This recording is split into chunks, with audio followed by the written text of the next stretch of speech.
কত একটা মনে পড়ছে, এটা কি কইলে তা হাম বরাবর কোন ডাক বেড়া তুফান যখন আইছে, এই তুফানের ভিতরে একটা জুহি যে দেয় মনে যেমন ঘরটা উড়াই লইয়া যাব। এবারে এই সুইটটা সাইডটায় সাইডগুলো ফানি পড়ে তো, আগে তো আমরা গরিব আসতাম, মহনে না ধনিয়েছি।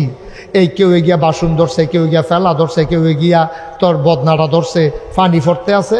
আর তুফান কুদুর ফটোফট একটা জুহি দেয় বানসির কি মাইরা এবি দিয়ে। আর এবারে সুইটটা সাইডটা লইয়া ঘরটার ভিতরে আল্লাহ আল্লাহ করতে আছে। এবি দিয়ে যখন দেখছে তুফানের নমুনা খারাপ, এবিডি সিল্লান দিয়া কয় আপনি আমরা বইয়া বইয়া আল্লাহ আল্লাহ করে কুদুর আজান দিতেন পারেন না। আগের দিনও দেখছি এই তুফান টুফান দেখলে মানুষ আজান দেয়, আজান দেন।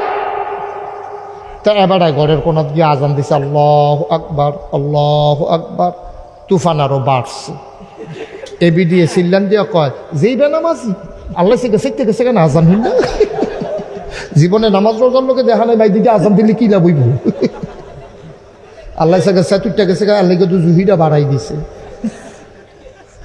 এরপরে এবি দিয়ে কইতে আছে একটা কাম করেন, এই সামনের শুক্রবারে তুফানটা যদি আল্লাহ আল্লাহ থামায়, ঘরটা যদি থাকে, একটা নিয়ত করেন যে ইনশাল্লাহ তুফানটা থামলে 1 কেজি বাতাসা দিয়া শুক্রবারে মিলাদ পড়ায়। তো তে কইছে 1 কেজি বাতাসা যদি আল্লাহ আল্লাহ করে তুফানটা থামে। এই কথা কওয়ানোর লগে একটা লাড়া দিছে, তার কলজাটা বেড়ায় লুড়ে গেছে। তা কয় যাও 2 কেজি। তা মনে করছো কম হইনা বোধ আল্লাহ রাগ হয়েছে, আচ্ছা বাড়াইয়া কইয়া চাই কিরকম। তে কইছে আল্লাহ যাও 2 কেজি বাতাসা।